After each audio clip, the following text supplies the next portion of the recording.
നമുക്കിന്നൊരു പച്ച മത്തി കറി വെക്കാം. അതായത് പച്ച മത്തി പച്ചക്കരച്ച് വെക്കുക.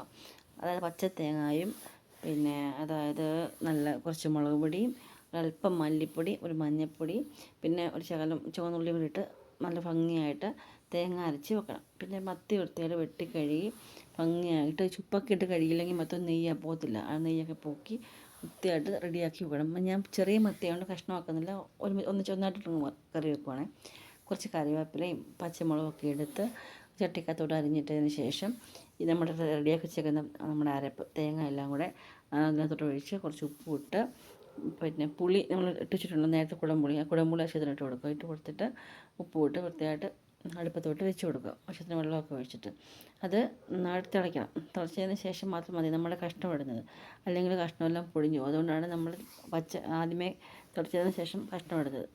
അല്ലാതെ നമ്മൾ റെഡിയാക്കി വെച്ചിരിക്കുന്ന മത്തിക്കുട്ടും മാല എല്ലാവരെയും കൂടെ ഒന്നൊന്നായിട്ട് പറക്കിയെടുത്ത് നമ്മുടെ തിളച്ച് വന്നുകൊണ്ടിരിക്കുന്ന മീനിൻ്റെ അരപ്പിലേക്ക് ഇട്ട് കൊടുക്കണം. അപ്പോൾ നമ്മൾ അതിന് ശേഷം പിന്നെ വൃത്തിയായിട്ട് അടച്ചു വെച്ച് കൊടുക്കണം. എല്ലാ അരപ്പെല്ലാം ഇട്ടതിന് ശേഷം തിളച്ചതിന് ശേഷം അരപ്പെല്ലാം ഇട്ടതിന് ശേഷം നമുക്ക് അതൊരു പടപ്പ് വെച്ചിട്ട് അടച്ചു കൊടുക്കുക. അടച്ചു കൊടുത്തതിന് ശേഷം ഒരു 5 മിനിറ്റ് വെയിറ്റ് ചെയ്യുമ്പോഴത്തേക്ക് നന്നായിട്ട് തിളയ്ക്കും. തിളച്ച് കഴിയുമ്പോഴത്തേക്ക് നമ്മൾ എന്തുവാണെന്ന് വെച്ച് കഴിഞ്ഞാൽ നമ്മൾ കുറച്ച് പച്ച വെളിച്ചെണ്ണ മീതെ ഒഴിച്ച് കൊടുത്തിട്ട് നമ്മുടെ മീൻ കറി റെഡിയാവും. അപ്പോഴത്തേക്കും ഈ മത്തി വളരെ ഗുണമുള്ളൊരു മീൻ, അതായത് ഒമേഗ 3 ഫാറ്റി ആസിഡ്സ് അടങ്ങിയ മീൻ. അതായത് മത്തി, ചാള, ചൂരയിലൊക്കെ ഈ ഒമേഗ 3 ഫാറ്റി ആസിഡ്സ് ഉണ്ട്. ഈ നമ്മുടെ സ്കിന്നിനും നമ്മളുടെ ഹെയറിനും നമ്മുടെ നല്ല നമ്മുടെ ഹെൽത്തിന് പറ്റിയൊരു ഫാറ്റി ആസിഡാണ് ഒമേഗ 3 ഫാറ്റി ആസിഡ്സ്. അത് ഈ മീനുകളിലാണ് കൂടുതൽ ഉള്ളത്.